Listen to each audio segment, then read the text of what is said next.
Top of the morning, it's your boy Monz Logan, and this is Survival of the Fittest podcast. I got my brother, Producer S.A, behind the cameras. What's up with you, bro? What's going on? What's going on to all the people out there? Yeah, man. Yeah, I hope everybody living great, feeling great, in an amazing vibe. Great day, right? We finally got a beautiful day outside. All this rain, which is good for my garden and my grass, but, still would like to have a nice sunny 80-degree day. So we finally got that. Yeah, man. It's a beautiful thing, man. But without further ado, I want to bring our next guest to the couch. Now, this young lady right here, she's given a whole new definition to pussy power. A published author, entrepreneur, the pussy line, and not only that, man, she's a philanthropist. She's a mentor. She's giving back. She does so much, that they coined her the neighborhood hope dealer. I want to bring to the stage my great sister, Angie Money. How you doing today? I am blessed. Yeah, that's good. That's good, man. I see it. Thank you for having me. It is an honor to be here. Anytime I'm graced with anybody's presence to share myself with, the world, it's always, a pleasure. Okay. Well, that's great, man. How the day been treating you so far? Day was amazing. I told my best friend, I said, people take their friends to the club and I'm taking you guys to church with me. My mentor is she's a first lady. Her husband is a pastor at New Pasadena Church in Chicago. And I called her and I said, the kids never been to church and I'm bringing them to church on Sunday. So I took them to church. They told me they had a great experience. One liked the word because the pastor was funny. The other liked the music. Then we went downtown. So it was an amazing day. It's beautiful. That's good. It's always good to get a little bit of church in you, as we spoke earlier. You said God is always with you. Yeah. Church is within, but it's all good to go fellowship, when it's that time too. Yeah. So before we get into all of that stuff, man, tell the people who you are and what brings you here. So my name is Angie Money, and yes, Miss Money is my real name. I get all the time people like, oh, you just want to call that? No, it's my birth name. Right. I go by neighborhood hope dealer. A funny story about how I got that name. I was going through Instagram names and I was struggling with what was going to be my handle. I need something catchy or whatever, right? And I was sent home on hospice, October 2021. This was December 2021. And I said, before I leave here, I want to make my mark. Right. And the pastor's wife was preaching that Sunday. And she was like, do you ever find yourself dealing hope to the hopeless? And I was like, hell yeah. Right? Do you ever find? I said, yes. And then I said, that's my new name, Neighborhood Hope Dealer. And from that moment, I left church. That's been my Instagram handle. I feel like I'm always giving hope to the hopeless and doing, hopeful things in my hood, even through, through my hands, or through my words, or through my heart. And so there it is, the birth of the Neighborhood Hope Dealer. And I think with that handle came Pussy Talk. Right. So Pussy Talk came about. I used to own a spa in Wicker Park. And I also owned a recovery house post-surgical. That experience was, the women not gonna like this. Right. It allowed me to see women in the most broken way possible.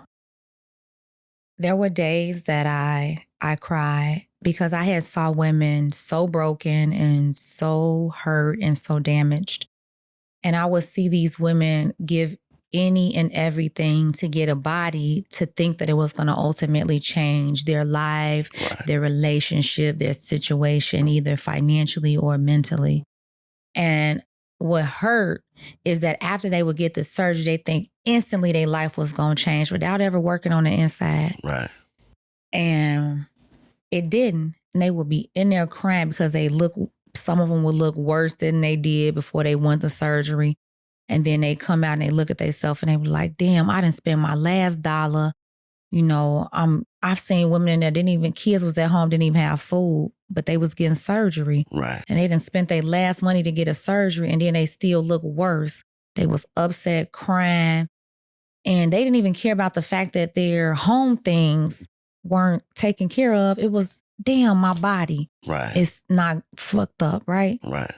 And it hurt me, because I love women so much and I knew we were fucked up, but I didn't know how bad we were. Right. And so I had closed the spa, and I was only working at the recovery house at the time because I was fighting cancer.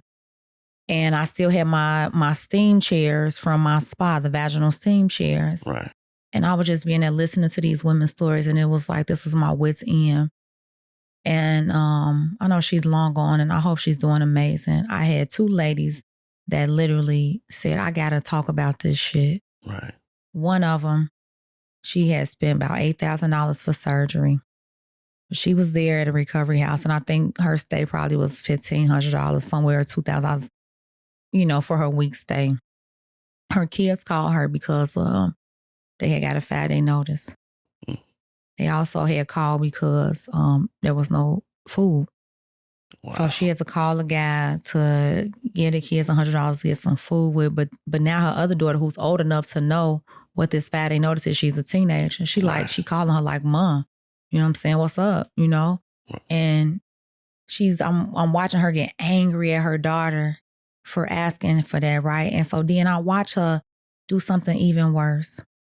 She done had her daughter to ask the man for some money for food, the guy she dating, who's at her house or supposed to be watching the kids to a certain extent. Right. For some money. He give her $100. She then says, why would you take $100 from him? So because she has failed as a parent and they asking her about the 5-day notice and why they ain't got no food. Now she gonna turn to her daughter and make it seem like the daughter is doing something with the guy for the $100. Right? Because she not holding herself accountable. I watched this was a matter of 2 days' time. And she literally was cursing out her daughter as if her daughter was making a pass on a man who you left with your children. Right? And I watched her cry for days. The man cussing her out, the daughter crying. The kids is worried if they're going to have a place to stay. She upset because the surgery didn't look the way she looked. The man upset because he don't, whatever. Right. And it hurt. I cried. I actually drove her home an hour because I said, you know something, when she checked out, I told her just like this, bitch, we ain't at work no more. Right. You on my personal time. And I got some shit I got to say to you. I have sat here all week because it was business, and I couldn't wait to take your ass home. Right. Because as a woman, the shit I have saw, it's disgusted me and hurt me. And she cried, and it hurt to see that. A week later, this is why I ended up closing the business. Another young lady came. She had a guy drop her off. Come to find out her first night there, she had only been with the guy for a few months. Right. So she sent the guy back home to keep her kids, 3 kids, from a guy she had only been fucking for a few months. Right. In her car to her house with her children.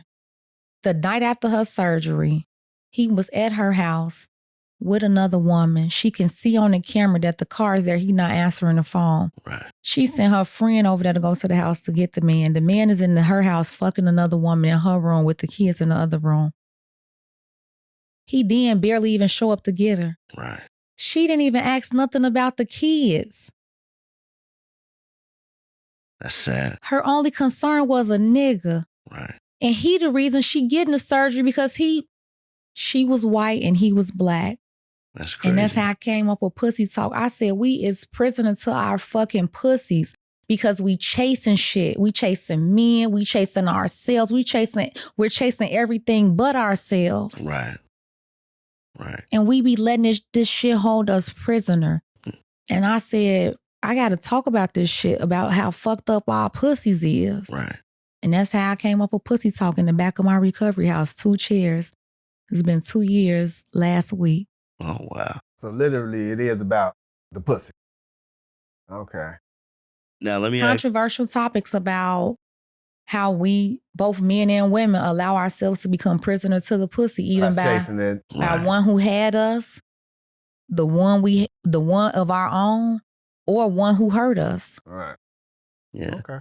And that's important. Again, that it's you're creating narratives, you're starting conversations, and there are a lot of young ladies and young men who don't understand that power, how it can, well, obviously we all came here through a woman, some of us unfortunately leave here over a woman, you know, and so it's teaching that responsibility. You know, now let me ask you this. Was this always within your spirit, or did that diagnosis have something to do with that? Did it create a transformation? No. So when I opened my spa, I used to be in real estate. Right. I owned a property management company. And then, you know, I liked real estate, taught me a lot, but it wasn't what I loved, right? I love people. I knew I had something, so I went out to, I said, I want to make women feel good. Right. Because I was at a point where I was starting to love myself, and that shit was starting to feel good. And I was starting to know myself, and it was starting to feel good. And I said, I need to do something where I can be of a service to women. Right. How do I do that? Spa. I became a massage therapist, esthetician. I opened a spa. And through that, I still have, my clients are friends now through, man, it was amazing. The women I saw, that's how I ended up opening a recovery house. Them, they like, Angie, we want to do you for all our stuff. Right. And so that allowed me first to do that, make women feel good. Right. And so it's always to make women feel better. And that's why, you know, why the movement is so important. You know, I say pussy, I like that word. It rolled off the tongue and it sounds sexy. But it also grabs people's attention. Right. And I'm not going to stop saying pussy, y'all. I'm going to say pussy all day. Have you got backlash from it? All the time I get shamed. I have gotten kicked out of events. I have getting shunned. I have getting lost contracts. I have lost out on, I have been rejected for even leasing spaces for the podcast. And everybody say, maybe just sign your lease in another name. I said, I'm not fucking signing my lease in another shit. It's pussy talk. I had a sign I left in my mother's house. My mother hid the sign in her backyard. She said, I wish you would change the name of your show. Right. I said, I'm not. Yeah. It's pussy talk. I get shunned everywhere I go. And I'm going to tell you guys why I keep saying pussy. I'm trying to save the girls after me. Right. Y'all old heifers, y'all already fucked up. And if you working on yourself, good for you. But if you ain't, you fucked up and you probably not going to know no better. But what I can do is pass on my wisdom and my words and my lessons of life to other young women in hopes that it can change our future so that we don't become extinct. Right. Okay? The young girls, they not going to listen to y'all old hags talking about some cover up your vagina and stuff like that. Okay? But if I go to them little heifers and somebody, girl, that little pussy hot, they going to listen to me. And not look at me, I'm gonna grasp their attention. They're gonna say, oh, she cool. Right. She look like us. And then I'm gonna tell them, I'm come from where y'all come from. I'm just like y'all. Right. You can be whatever you wanna be. You can be better. It don't make this, so what you sold some fucking pussy? Who gives a fuck? Everybody did too. But you ain't gotta do it no more. Right. So what you let somebody use you? So what you use your own pussy? It doesn't matter. What you do today is what matters. And the people that I'm trying to get are not gonna listen to me if I say pum pum, vagina and all of that. But they gonna hear me. If I say, girl, bring that little pussy over here, let me tell you what's wrong. They gonna listen. Have you ever thought about changing it? Not a motherfucking chance. You want to call it vagina talk? I just told her the other day, I'm gonna have to go to Supreme Court about this motherfucking pussy. You understand me? Might as well copyright it. I'm going to best about it. Her daughter, she's 5. And people were saying, somebody said to her, pussy. Right. And she asked her mother. Her mother came to me and said, Layla wants to know about pussy. Right. I said, are you okay with me having a transparent conversation with her from love? She said, absolutely. Right. I said, Layla, do you trust me? She said, yes, Angie. Okay, well, let's talk. Okay, I first get out the dictionary. What does pussy mean, Layla? Read it, she can read. Right. It's a cat. Okay, what else do it say? Didn't even say it was a vulgar word. I said, exactly, it's really a cat. Right. I said, Layla, the reason why I said, because cat don't sound sexy. So somewhere along the line, back in the day, a man came up with the word pussy because that's what he wanted to make it sound, right? Right. And so the reason why people always want to downplay the pussy part is because now there's more power in it. And really is that they don't want boys, men, they don't want you to know how powerful it is, because if all women knew how powerful their pussy is between their legs, the less of it men would fucking get. Right. And that's why there's so much rape in the world, because men feel like, oh, it's I want it. and you got to let me have it. If you don't, I'm going to take it. Right. And then how is it that prostitution is illegal when you're literally selling something that belongs to you? You guys don't, it's not illegal to sell limbs, hearts, and lungs, but a vagina is illegal. Why? Because there's power in it, because it can't be taxed. Because how can you tax something that belongs to me, right? So then you make it illegal so you can ultimately tax us and fine us for our own body part. Trying to take control of it. But if girls knew and if women knew the power of it and walked in that, right, men would get less of it. You don't think they know it's power in it? You know why? They give it away too freely.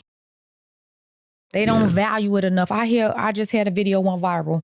I said, if I'm fucking, I'm not pumping my fucking gas. I'm not taking out my garbage. The only thing I'm lifting up is a nigga dick in my mouth. And that's what the fuck I said. They went ham. The women say, oh, you can't do basic tasks. Yeah, I can do basic fucking tasks. When I ain't fucking, right. I can do every fucking thing. But when the fuck my legs is open, I'm a damsel in distress. I need my man to do all the shit. Babe, this garbage is at the door. When you come over here and pick up your pussy, pick up this bag from the back door.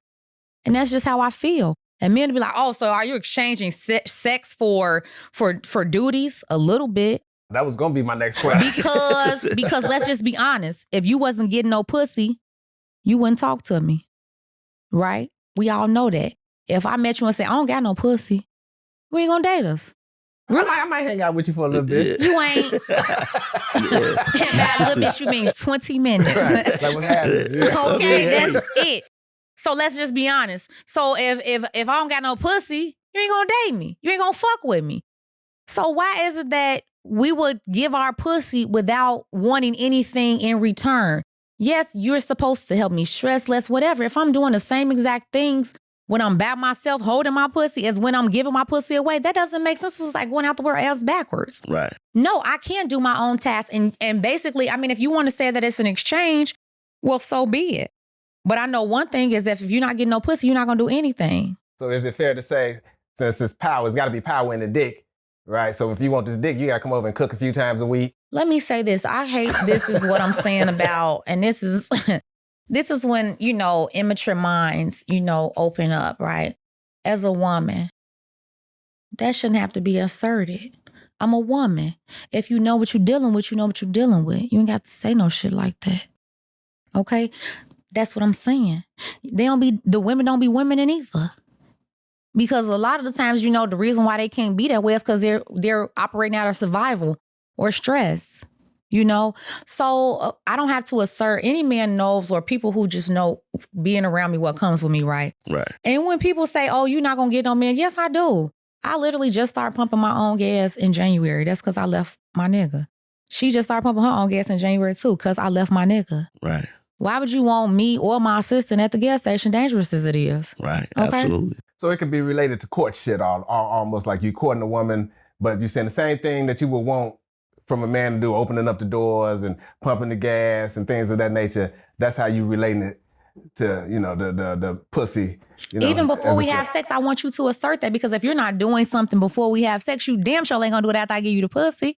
Yeah. Women, you have to get what you want first. You have to assert what you want. If you don't put your foot down in the beginning and y'all hurry up and give up the pussy, you're damned. You can't ask for shit after you give up the pussy. But I also do agree there's that no negotiations. All of that come with, you talking to somebody, understanding who you dealing with, and that's all. To me, that's the most important thing. So even going back to what you said, if I didn't have a pussy, you wouldn't date me, probably not. I'm a man, right? However, it doesn't mean that we can't have some form of a meaningful connection. See, but why you wouldn't date me? Because I'm a man and a man has desires. What's the desires? One man already said it. He said it's not a good ROI. It's not a good return on my investment. Why would I date you if I'm not going to eventually fuck you? Well, so this is what. I wouldn't date you because we're here to be fruitful and multiply. If you don't have a pussy, you can't bring me no life.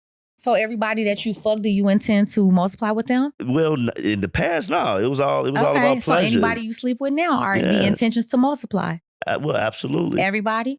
I only sleep with one person. Okay. One person for the last 6 years. Before that, I was celibate for 6 months. Now, I can't speak for all that time before that.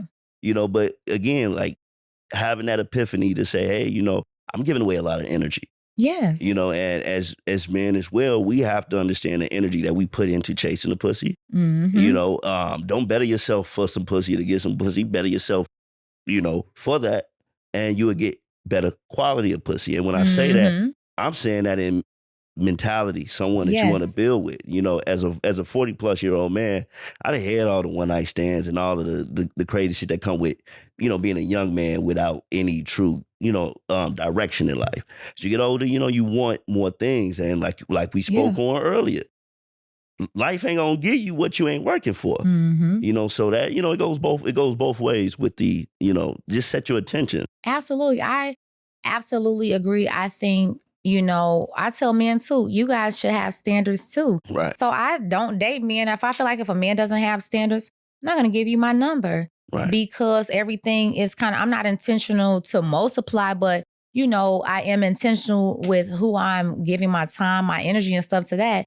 And I think, like you said, it comes a point where you grow and, different things like that, where, you do become more intentional with yourself and understanding those things. Right. But I think more importantly, why I think the movement is so important, I see a lot of girls saying, I'm just okay with being fucked. Right. And they just really is because that's all they're getting. The guys, like I'm a little bit older, so it's a different time. The guys aren't giving them anything but fucking. They like, but that's all they want. No, they want more. That's why after they fuck you, they get upset because that's all you're giving them is sex, right? There's not a lot of dating going on anymore. So if you're giving them is sex and they'll have a void, they'll accept it because they know that this is all I got, right? They lead with that because they know that's all y'all really want at the end of the day, right? Like you said, I ain't gonna date you if you ain't got no pussy. So they know that that's all that they have. And so in your mind, men are thinking of fuck, right? The woman is thinking, the girls are thinking, I'm giving you all I got. That's all I have. That's the highest thing I have to offer. Right. That's the one thing that I think is going to keep you coming back because women operate out of emotion and out of need. Men operate just they We're physical. Right. Right. And the girls don't understand this because women ain't telling them, right? Right. Okay, so let's get to that. How would you advise a 21-year-old young lady on getting in? She's starting to date and all that. How would you advise her? For one, they should not be dating one boy. They shouldn't be dating one boy. They should be dating multiple people. And dating multiple people does not mean sleeping with multiple people. I don't advise anybody 21 to be settled down with one person. Right. And that's not to say be out here frivolously, whatever, but they should, because a lot of the times, they date one person and they get that one person mindset. And they don't see what else is out there. They honestly don't even know what they want. Right. Because if you're only getting one thing, you can't say if I like something else or if I don't like something else because you only have that one thing to compare it to. Right. And I think, so focus more on dating and not being stuck with somebody. Our younger women are 21. They all voided. They lack thereof themselves. When they take off the hair, the eyelashes, they're empty, And so they're searching for an attachment. That's why a lot of the young girls are bisexual by default because they accept anything as long as they have an attachment, right? They just want an attachment to something. I see the gay girls is having one girl put the chromosome, eggs in her. And then she asked me, she said, why they keep doing that? I said, because they want a connection and they can't get connected like that because the connection is not there because they're really empty. Right. So they'll think that the baby will be the connection. That's why the 3 people you asking me about, they done did the baby thing and now they all broke up. One of them gone back to being with me and the other one don't know what she gonna do and nobody's with the kids. Now they have these kids that they have created out of desperation for a connection. So the younger girls need to start focusing on self. First of all, before you actually start to be committed, you need to say, I as a 21-year-old, what do I like? Because what you liked as a girl and what you may like as a woman or as growing is going to change from 21 to 25 and 25 to 30. So you need to say what I like. How you know what you like? You got to experience some things. right? You don't experience it if you're only just chasing up behind one dick. You know, dating and not fucking. So you're dating multiple people. That's what you're saying. And not fucking all the time. And a lot of these young girls is meeting and vibing. We vibe. And they doing all this vibing and fucking and lying. Ain't nobody dating, talking, and getting to know each other. Absolutely. Asking questions. All right, so what's the criteria? What in a man would you say you should be looking for this? For a younger girl? Yeah. If, they start and they want to get in, because that's when all of the emotions is high and they fall in love easy. First of all, they got to stop hold back on their pussy. They got to hold off on the pussy because once we give up the pussy, once that dick hit us, we don't be listening no more. That nigga could have 10 kids and 30 wives. I'd be like, bitch, I'm 31, okay? That nigga hit this spot. We don't hear nothing anymore. Right. And that's why I say you got to have more discipline. I always tell you, go outside on that date, that nigga finna be smelling good. He trying to get that pussy, better masturbate. Because we will fall short of flesh. Yeah. I have great pussy discipline. I can be around masculine energy, feed off of it, and know that I need that in my life as a balance. I may call me and say, I just want to come hang out. That ain't just something I want to fuck. I want to come smell the man, get the energy, transfer, and go home and have a good time. Right.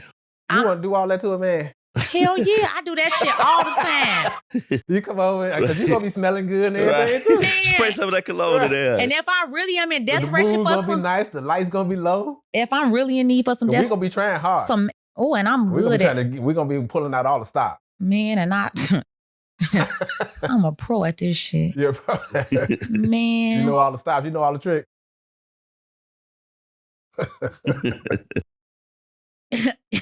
They be trying to unlock it. Right. That shit don't work with me. It's only going to unlock when I'm ready. Right. And I know the things to make me unlock it. I have to see certain traits. I have to see leadership. I have to see strength. I have to see strong. I have to see protective in the way that you handle me.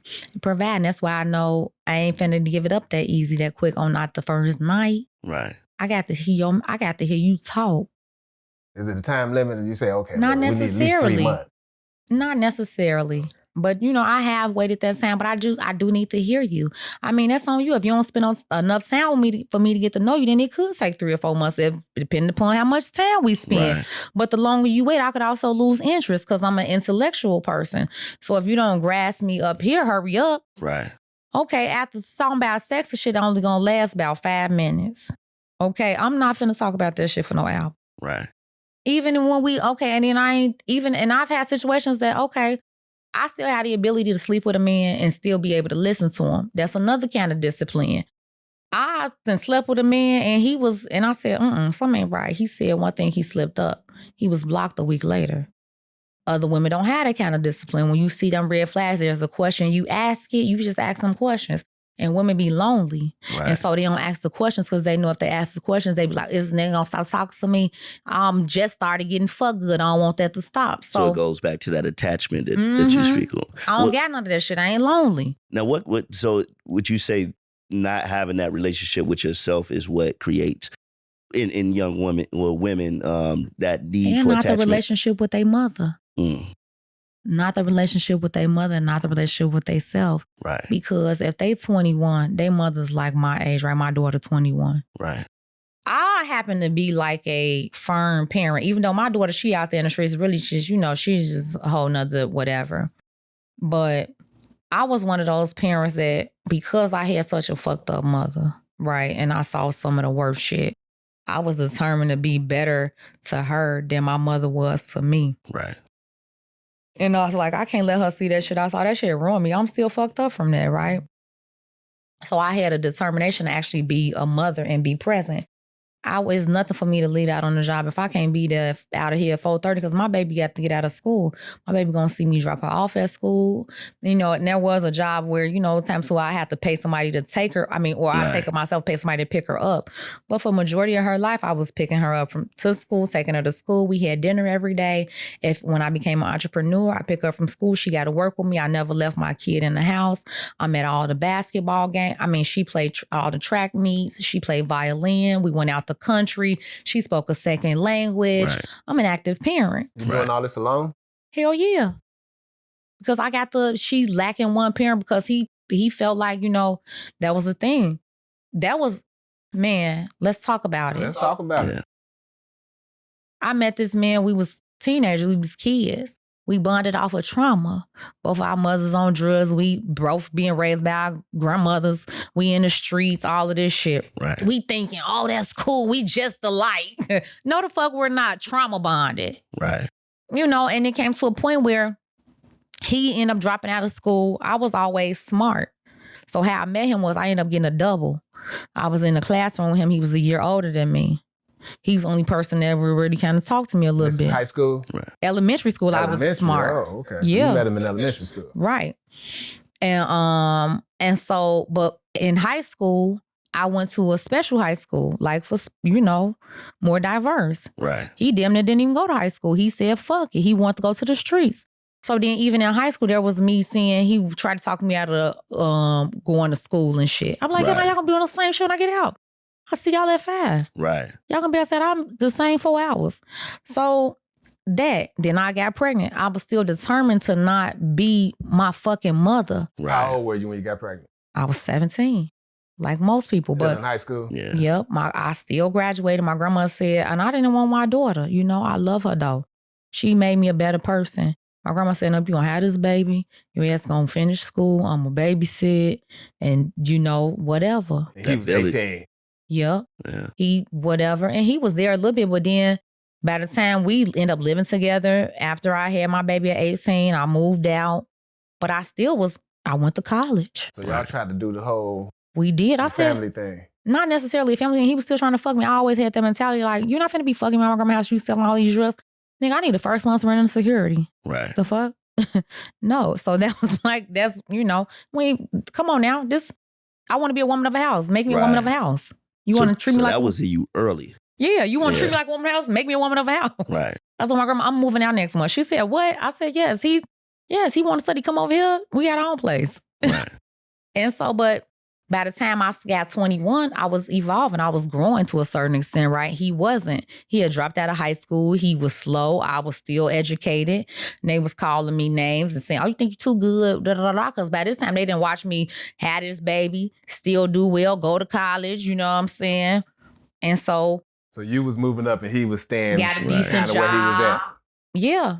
And I mean, he was selling drugs. He was making money, but I was evolving. And Did he feel like that you was moving past him? Did it bothered him? That man beat the hell out of me all the time for that shit. That man would tell my school books when I was in college. What? I dropped out of college because of that. He came up there, he beat me at school. It was embarrassing. At the school? I couldn't go back up there to see them people like that, man, please. Mm-mm. So he didn't like the fact that you was getting educated? Hell no. No. Threatened? Absolutely. And my job, then they got me fired from work and shit. All this, anything that was a part of me leaving him, it was. And then I turned, and I kept telling my cousin, I said, when I get 21, I'm not finna be fucked with this nigga no more. I'm finna be 21, I'm be grown, you know what I'm saying? Fuck him. We broke up about 4 months after my 21st birthday, because I said I want out, whatever. He'll stay out. All right. And even though I wasn't sleep with nobody, I just knew that that's what I was going to do. I had mentally left the relationship. He started to know it. And so our last situation, he had me 2 black eyes, a broken nose. He put out all my hair. I had just got some braids from the scalp, and I had a broken arm. And he beat me. I moved out, and I was gone. Me and my daughter, I had left everything there. He had spent the night out, and I said, oh, he think he finna do this shit to me?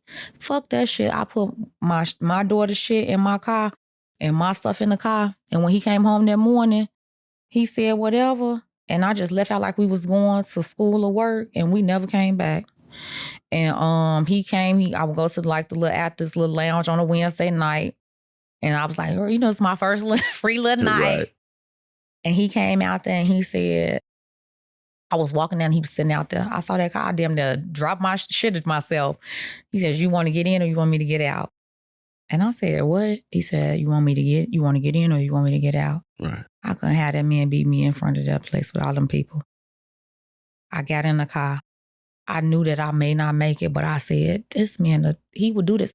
And then he'll see men to say, like, don't do that, because I knew people in there. That'll make him beat me worse. Right? That's no way to live.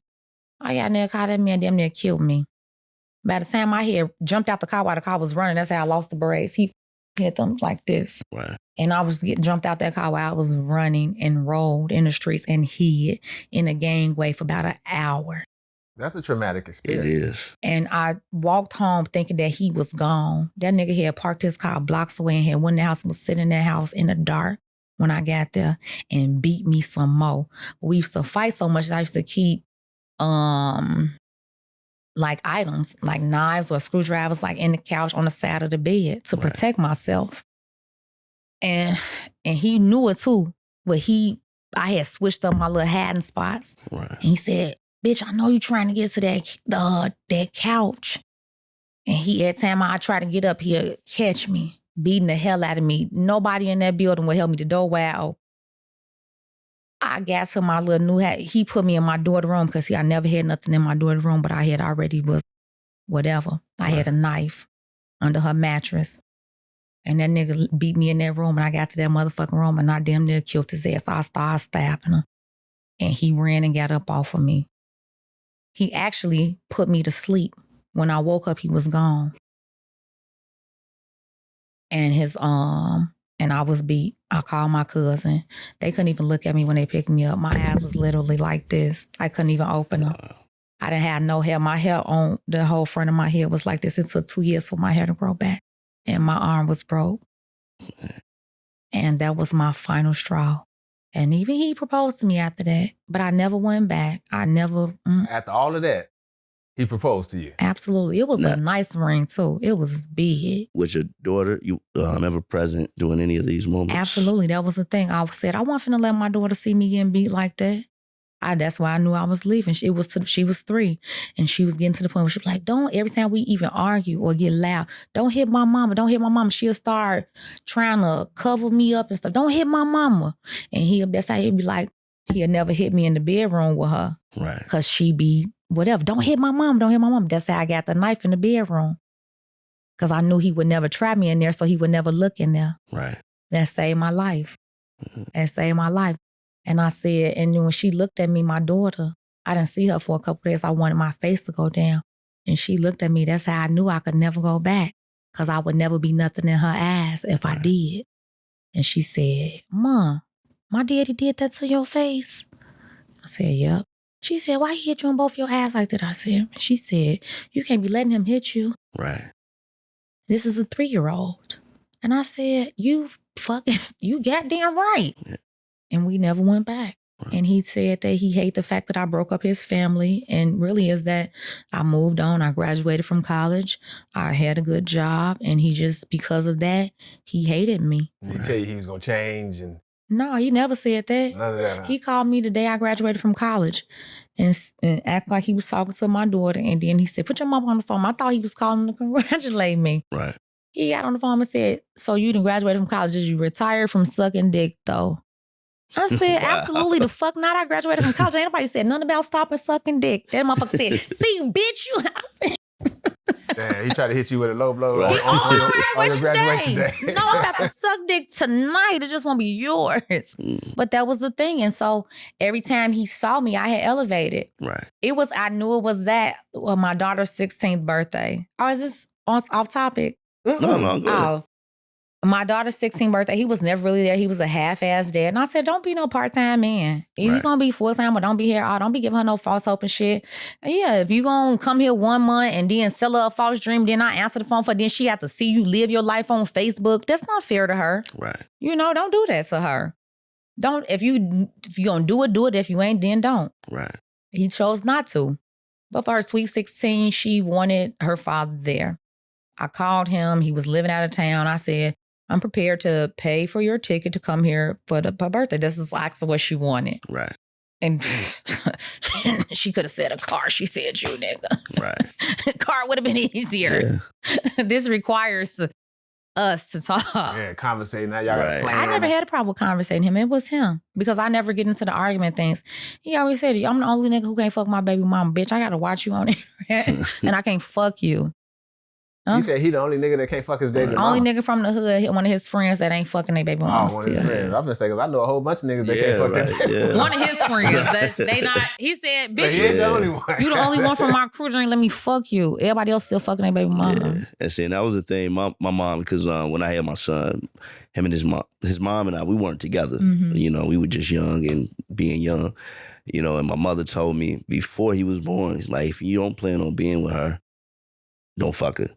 You know, and I stuck to my guns, you know, on that. And I ain't gonna front, like it was a few times where, you know, it may have gotten close, but I'm like, nah, because I knew I knew where I was at. Like I don't want to create no false hope, you know. And I didn't see my parents go through that.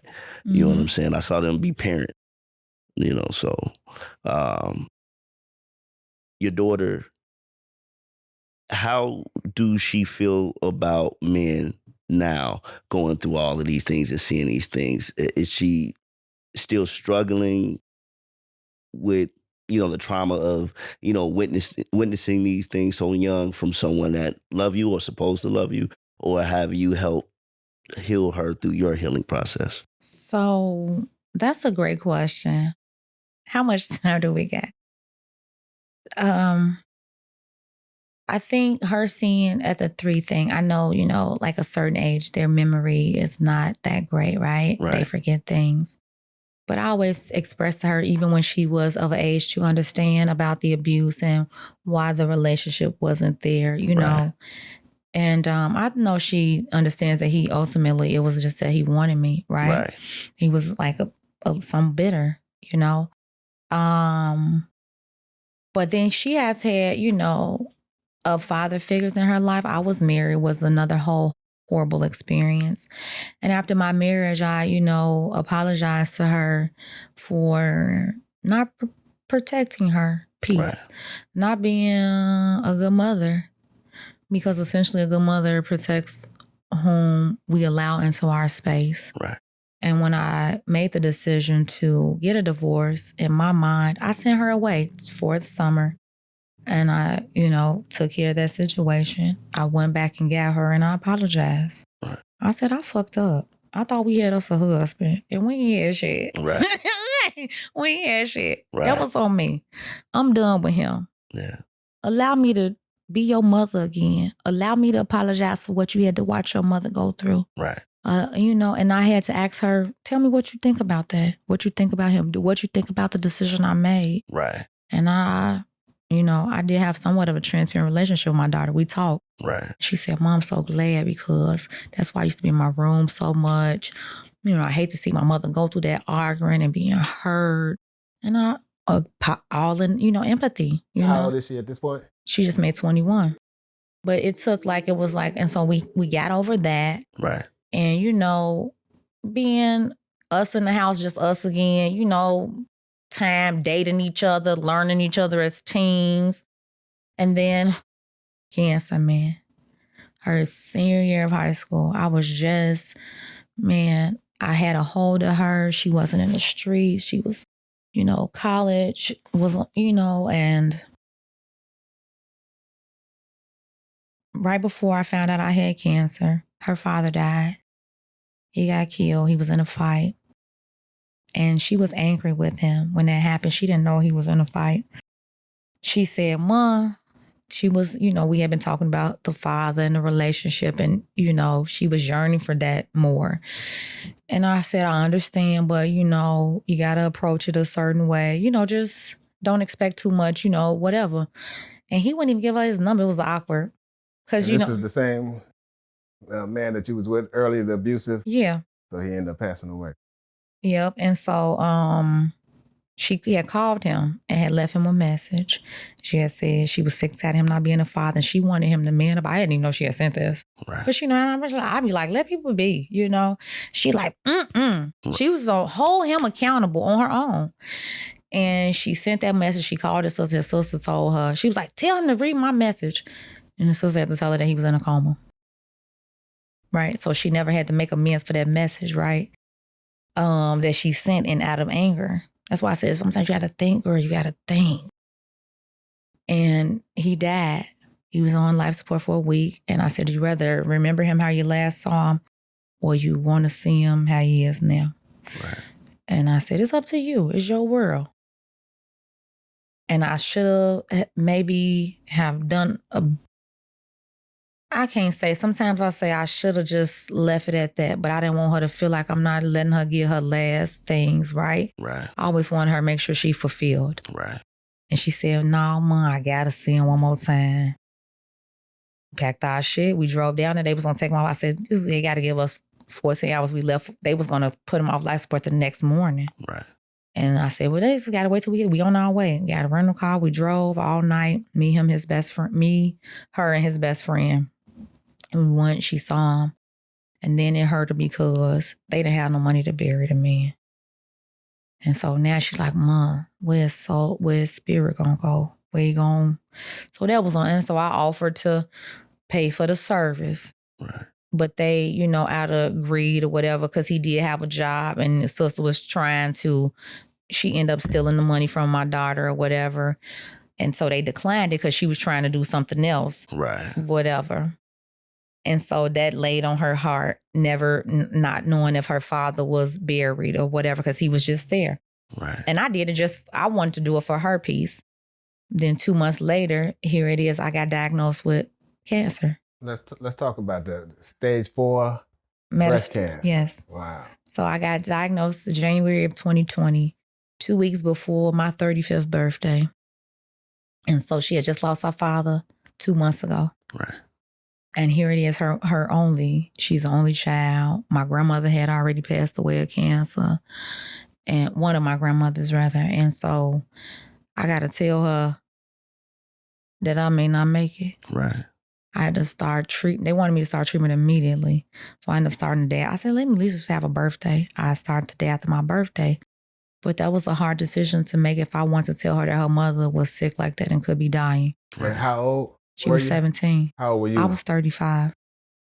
And it was COVID. So it was scary. She couldn't go to the doctor with me. Nobody could go. Yeah, she couldn't even come to the hospital. Right. I just had to get dropped off.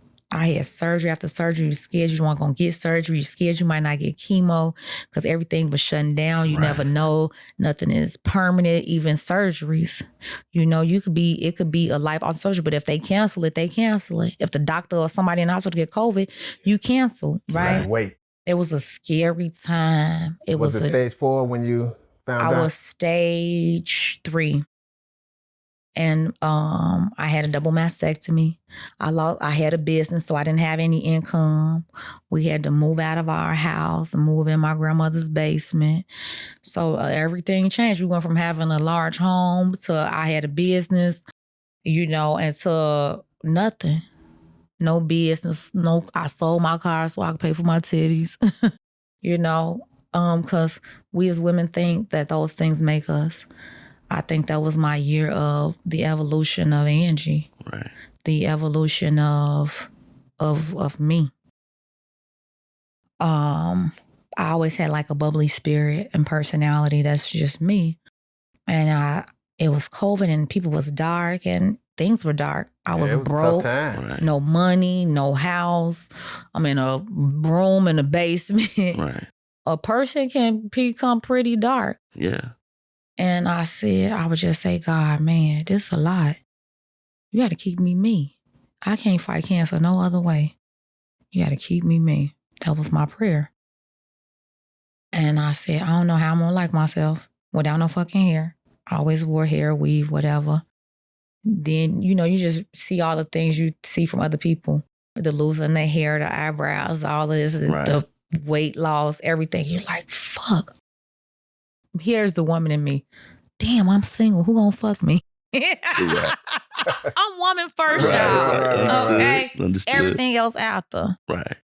And some would say, why are you thinking about sex? I'm still a woman, right? I'm still human. I still desire companionship. You got these emotions and all these feelings and coming from everywhere. Because my mother died of cancer, so I watched it, you know. So I understand. Right, and so you think you're going to lose everything that society says make you a woman. Your breasts, your hair, your looks, your hormones, because they're going to try to put you on hormone therapy. You just going to be coexisting, right? Nobody going to want me because guess what the men say? You ain't got no pussy. We don't want you. And women going through cancer, you suffer hormonal things where it causes vaginal dryness is severe. Right. It can become irritable. Sex is not desirable. And so how you going to get a companionship? They don't think about that. Those are things that I like to talk about too when I talk to my cancer women on Pussy Talk. They forget that we literally feel like we losing being a woman. Right. So it's a self-esteem can be here, but when you find out that you're diagnosed with cancer, self-esteem. To the flow. Right. To the flow. It's hard to get it back up. I think I always have faith, but I know a lot of women that do not have what I have. Right. So it was rough, but I know God, man. And I know God. That's a lot of the times the only thing that be keeping me through. Right. And I ain't one calling no friends and shit. I'm like, God, I'm about to lose all my shit. You better keep me together. I ain't asking no man to keep me together. I ain't asking my friends. God, keep me together. I told you I'm with you. You know, I had already started seeking a deeper relationship with God, not church, God. And I'll never forget it. It was April 7, 2020. I had my double mastectomy a week prior. And I hadn't even looked at it. Even when I went to the doctor for my checkup, I just look away. I was disgusted with myself. I took 2 things with me when I moved to my grandmother's basement that I didn't, besides my bed and stuff that I didn't put in the storage. Right. And my grandmother and my mother both argued with me. I brought a treadmill and then I brought a large mirror. I tell this people because I like for people to hear this part. I used to work out. I had started working out. I had divorced and stuff like that. So, you know, the whole working out and healing yourself. Right. And my mother said, why you bring a treadmill in here? You can't fucking work out no more, right? And I said, you don't understand. The treadmill is not for me to work out. Maybe a little bit, I'll try it. I'll pull it. But it's really about, because I'm not going to be able to get out this bed. And I positioned it right there in front of the bed. Right. And I positioned the mirror right in front of the door. I put the mirror in front of the door because if the mirror is in front of the door and the door is essentially the entry and the exit, I have to keep looking past it to look at myself. Right. I'm going to need to see me. I need to see me in order to love me. Right. I put the treadmill in front of the bed because the treadmill is a symbolization of if I get on it, I can keep going. Right. Because all you have to do on the treadmill is just move. And as long as you make a movement, one step at a time. Right. It'll keep going and then eventually it'll pick up and then you'll have a motion. So I told her it's not here for that. It's here for my mental so that I don't fucking go crazy in here. And on the days that I feel like I can't keep going, I'm going to get on the treadmill sometime. This is me to myself. Right. And I'm going to just take a step. Even when I feel like I'm losing, I'm just going to take a step. Right. And that's how I went through. I got on the treadmill that night and I said, you know what? Fuck this shit. I took off the wrapping. I got the pictures. I threw my wig off and I looked in the mirror. I ain't had no hair, whatever. Right. My breasts, I ain't had no implant on. They was flat, just skin with tubes and everything hanging. And I looked at me and I just said, you still kind of fucking cute though. You still You had the confidence, right? I'm still good. And I started playing Whitney Houston. I'm every woman. There you go. I said, you still kind of fucking cute. I ain't really wore weave since. Yeah. I ain't did nothing to my eyebrows, nothing. Right. You still fucking cute, girl. It was even to the point that I loved me so much that I didn't have a nipple, right? I had signed up to get a nipple. And I had got there and she was like, you don't never be late for shit. So if you late, that mean you really don't want, you either sick or don't want to go. Right. She said, I know you ain't sick. You don't want to go get this nipple, do you? And I said, no. I love me so much that I don't want to change nothing about me. Right. I want people to know that you don't need that shit to make you the woman. Right. That don't make you the woman. The this make you the woman. The here make you the woman. We hold on to the vanity. We do everything to the outside and nothing to the inside. Right. And so I be just loving on myself, man. That's great. So out of all of that created Pussy Talk. Yeah. So tell us about the podcast. So I'm glad you asked that. I think a lot of podcasts are more like, going one person. Mine is more of a forum. Right. It's where we're actually talking. We're a group of people. When I have my intimate ones, you have to come back for either or. Monday nights is going to be coming to bed with Angie. I got the bed set and everything. Okay. The way your pajamas. Okay. But the group sessions are for open forum to hear men and women views so that we can both understand each other and learn how to communicate better so that we can continue to procreate. Right. If the women hate the men and the men hate the men, then who holds the future? Because the men do hate the men, don't they? Yeah. The men hate the men, the women hate the men, the men hate the women, the women. We all just hate all around. All around. And it's really because it's a lot of us talking at each other and not talking to each other. Absolutely. We can't hear if we don't understand. And we're not really, I see the podcast and everybody's trying to just do the clickbait and the this and that. Right. We're not going in depth. I'll be going on some of this stuff. And then when I try to go in depth about the reason why why you keep asking the questions of dating and y'all keep having every fucking episode about dating. Nobody wants to talk about it. None of y'all asses is dating. Y'all is meeting each other, vibing and lying and fucking. Right. There's no dating anymore. That's why y'all can't get it figured out. Do the younger generation date? No, I just did an episode and oh my God, I can't, y'all gotta see it when it come out. I was looking at her like, what the fuck? She said, cause why I can't just meet a guy and fuck him? I said, that's why you ran through the last 6 niggas and whatever. Right. Stop meeting people and fucking them. So that's their philosophy, huh? They don't want to be courted. It's not that they don't want to be courted. They do. But they kind of is a circumstance of their environment. The men are courting men. When I see the men in the comments be saying, so cause she giving me her pussy, I supposed to do something for her.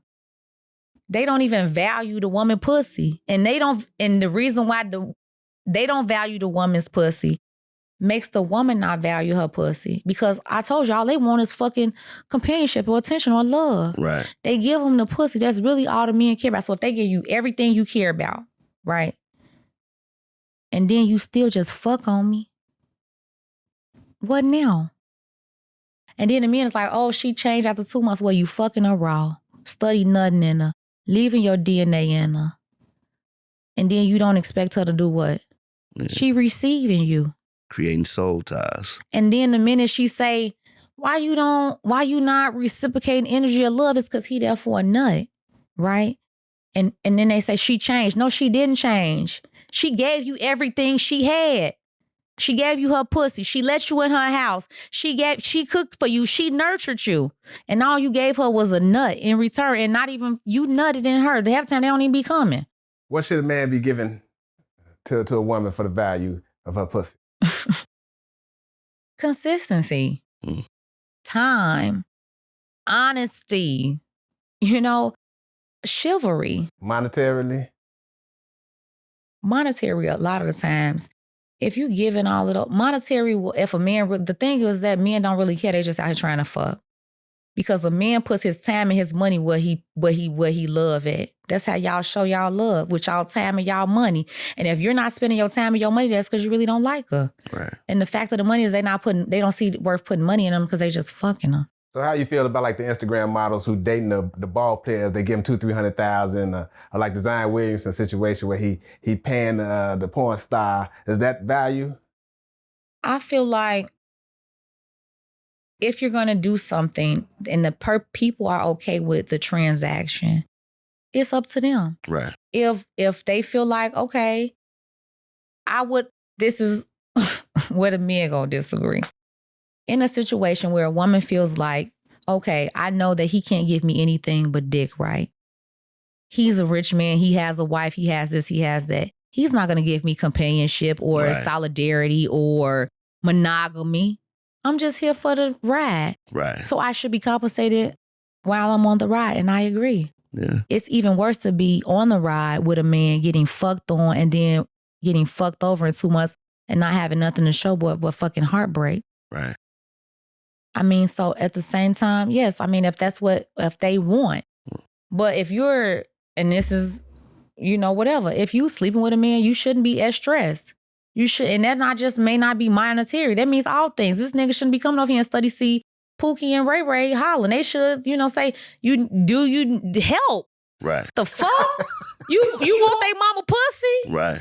Take these niggas to McDonald's or some shit. Yeah, Take their ass to the corner store. Get them fed. Get them. You going over there? You complaining But you why coming it's over, hot. but most of the time they just come over here when the kids go to sleep Yeah. and then get irritated if the kids wake up. You ain't put your kids to bed? Yeah. Well, no, they actually hungry and I work 40 hours a week and my car got a flat tire and then the motherfucking battery went out, so I was already short.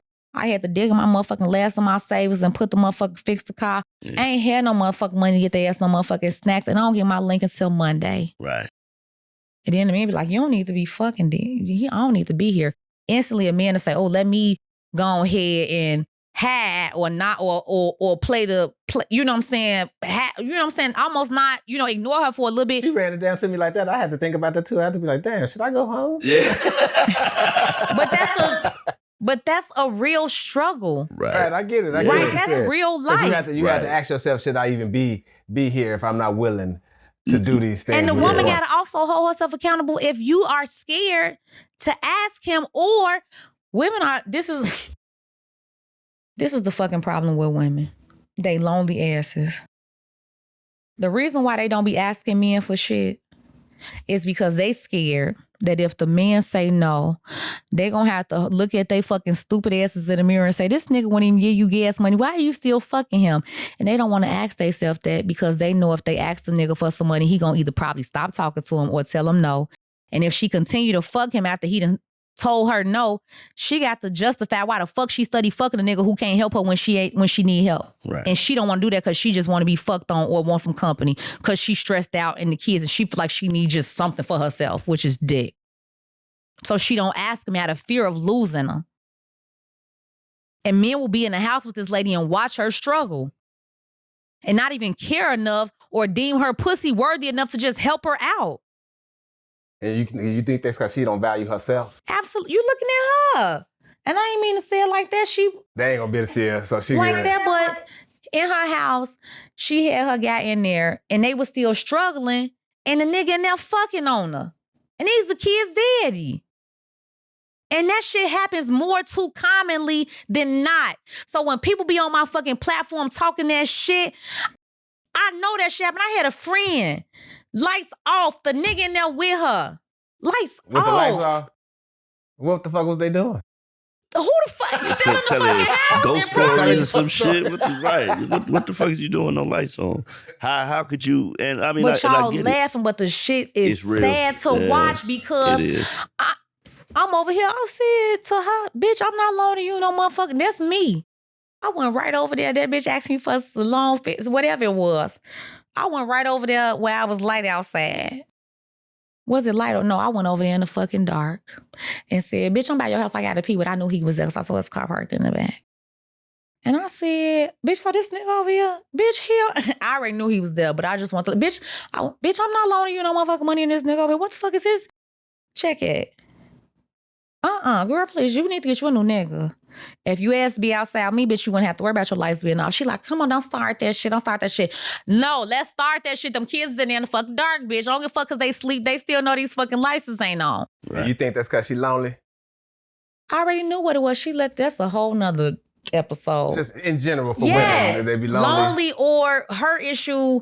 Desperate or don't want the nigga to leave. They be scared to ask niggas for shit. They don't want them to leave.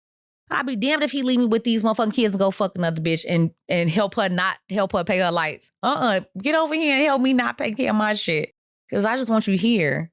And that shit is true. Men laugh at that shit, but I've seen that shit happen to many women over the years.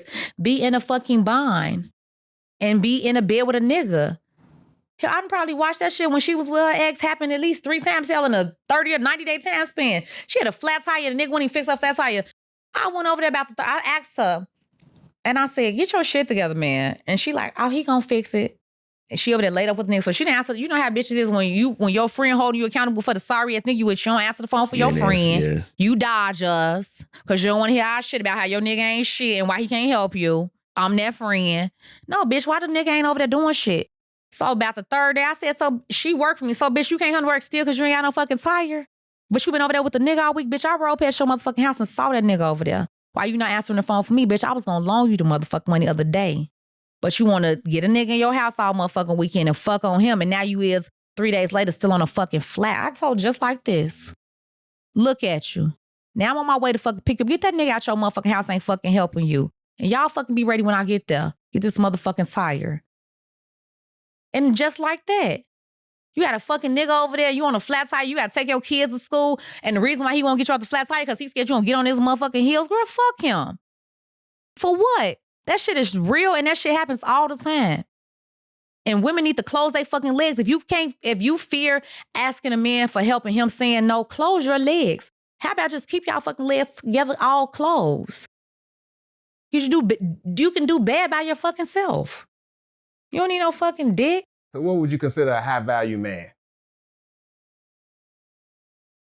A man of good character, of integrity, who is a protector and knows what it means to be that, is a provider and knows what that means as well, and understand that all the time providing does not necessarily mean monetary. Right. You understand? Who is strong, secure in his manhood, knows God. You know, those are, to me, some people will put high value man on the money part. I had high value men I had men who had money, high value money. But they wouldn't. They ain't had none character. My ex was a fucking millionaire.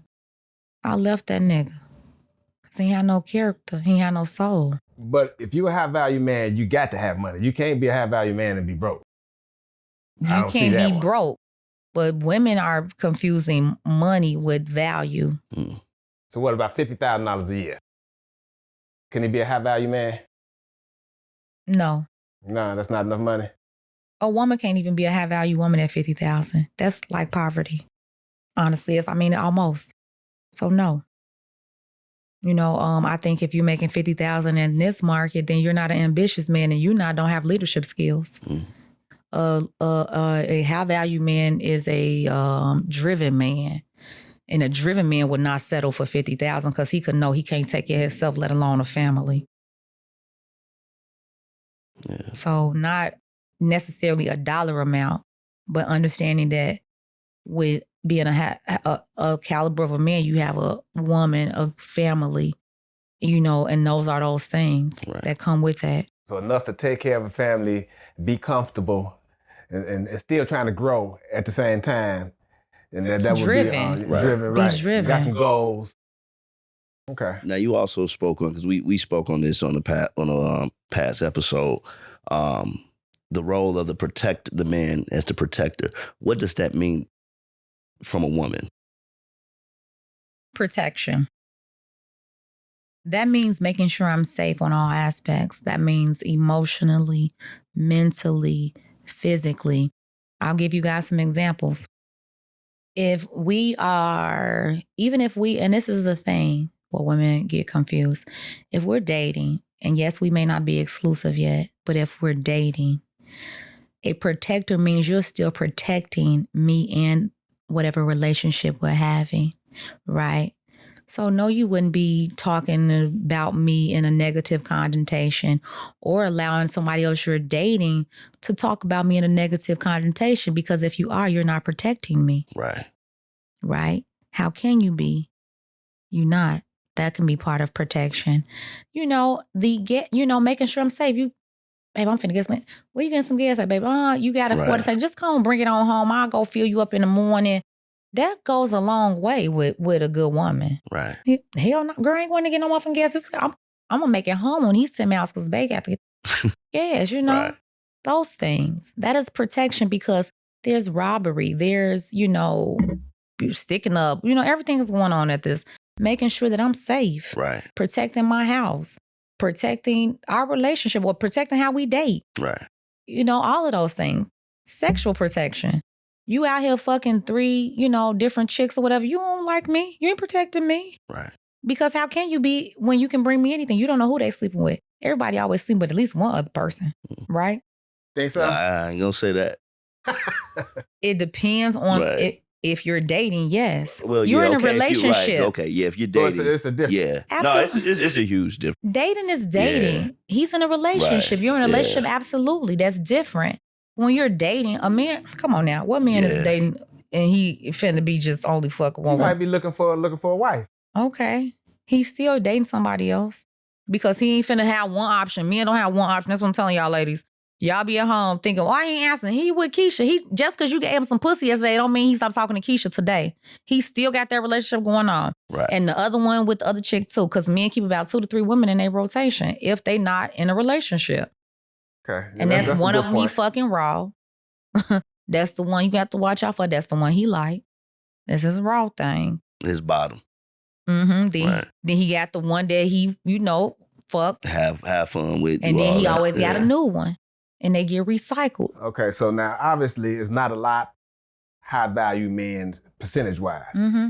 but it's a lot of women. It's a lot of women, and they all kind of looking for that kind of man.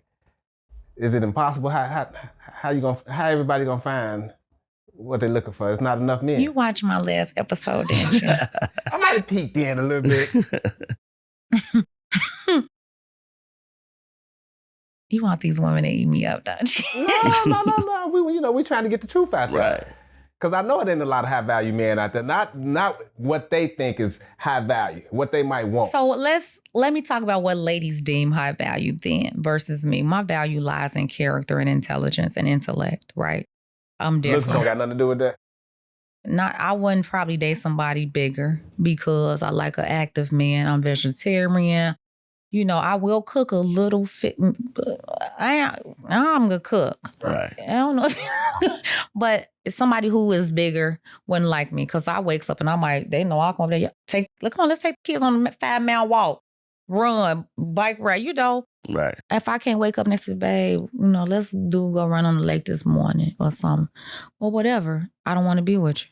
If I can't come in there, let's do yoga with me. Right. I'm making smoothies or we're having fruit for breakfast so those things is, somebody who's not healthy or in an active life, they wouldn't like. So I wouldn't even waste my time dating them because I'm not going to frustrate myself about that being a barrier about you having your bad lifestyle and me having mine. Right. We don't fit. I date people where I am. I'm not going to date. Oh, I could probably be that, but you ain't. Right. Okay. This ain't fixer upper. But you would think you got to distinguish yourself as a woman if you want that kind of man. You got to do something. I say that all the time. You got to be a better woman to get a certain kind. You got to be the woman, the kind of man you look for. You also have to be the kind of woman. What about getting ass and titties? What you mean? Is that helping? You heard her say about how them heifers was in there? Nah, that ain't. The men don't be like, ooh, boy, she got, that they might, fuck them. That's it. But the other qualities. Y'all know that. Y'all stop playing. Men, y'all is physical. Y'all will fuck them. But the lady that you gonna be giving your time and your money to, she gonna more subtle. So it's got to be up here. Yeah. It's got to be in the head for her to be able to attract that high value man. The conversation got to be right. She got to be high value. Right. Yeah. So it's got to be some value in her as well. I'm glad y'all said this. So let's talk about it real quick, right? High value men. One of the ladies' problems, they don't like to be checked. But really, if he's a high value man, he might correct you. And then women have conditional submission. They listen to men in the bed. They don't listen to them in their life. Right. Okay. With a high value man, you have to be almost like a chameleon, right? Because you have to be versatile. You have to be able to maneuver in all different aspects. That's why even you see some of the IG models, they still have their elegant gowns. They think they're going to get a high value man wearing, BB boutique. No. You got to look a certain kind of way. And that necessarily got to be expensive, but you got to play the part. You got to put yourself where these kind of men are. Right. They're not in the club. You got to be able to adapt. You have to be able to adapt. Right. You have to be well-rounded. Me, people think because I saw you pussy, and I be on there cussing and shit, I still have a college degree, okay? I may not use it, okay? It's still there. Right. I read for fun. So y'all thinking people be so busy looking at me, I'm making silent moves. I don't watch TV.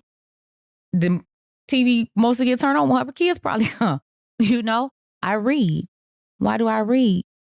Because they gonna be like, oh, she fan like that with an ass and she can talk about stocks and bonds and intellect and this and then the third. Oh, damn. Oh, that definitely gonna attract a high value man.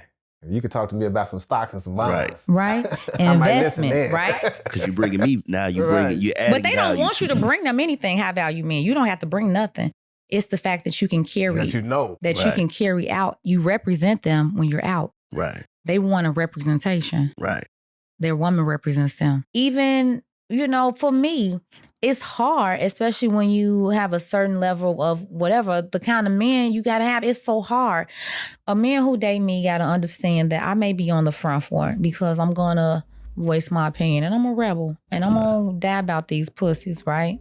Trying to save them. I'm going to die about that cancer shit. He got to understand I'm a rebel. He has to also understand that no matter how much I'm in the front, in the spotlight, on the camera, I'm still behind you. Right? And he should never question that. Ever. So you still letting them know that you're going to be leading it? Right.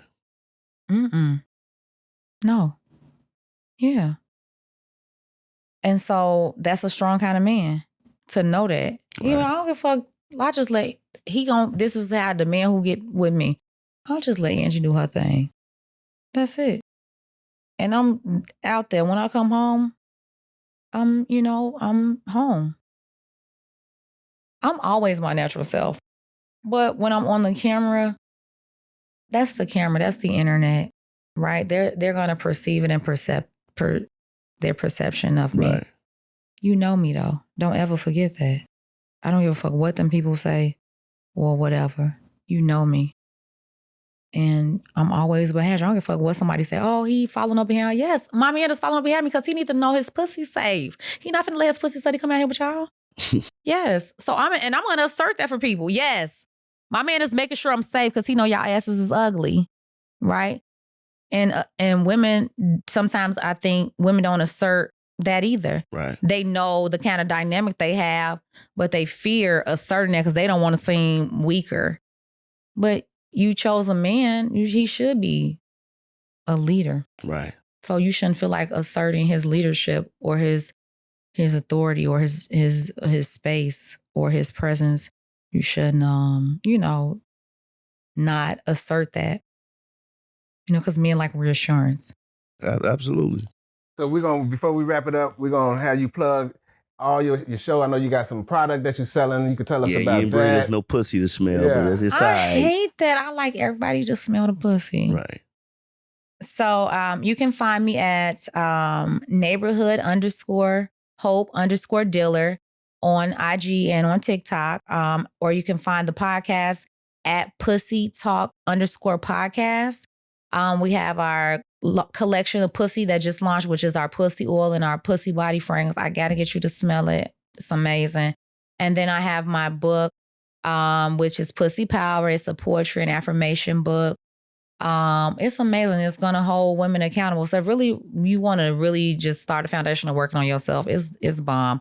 I'm also going to start a book club. We're going to be working on the book together to actually working through it. Right. So I'm excited about that. I also have my book for breast cancer, Mommy Has a Boo-Boo, explaining to children that, their mother has a, cancer. Right. And so they can check out my website. It's www.pussytalk.net. Right. All of my products. And then we're going to be taking live calls on the Pussy line starting next week. Okay. Check you out.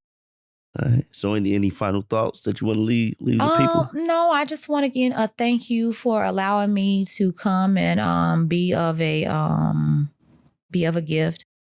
Share myself with the world in any aspect. That's it.